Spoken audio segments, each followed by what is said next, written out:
definitely look like Chaps right now. Pretty good.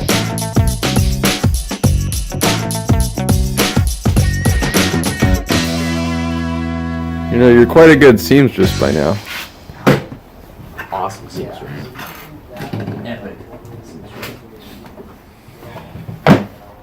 Need to get myself organized. Hold on. This is very important. Okay.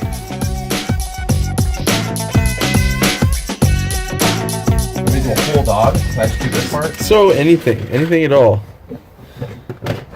Just want to see the effectiveness of the poncho while you work. Like, you had to flick that thing off. Is that going to really slow you down? I mean, I had to flick it off. Like, it was kind of hanging too low over your arms. You had to flick it back.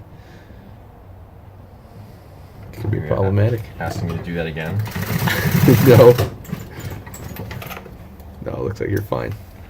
I'm quite fine. What do you call your suit anyway?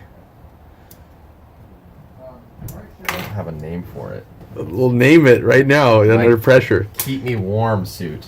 Boo! Boo! What would you call this?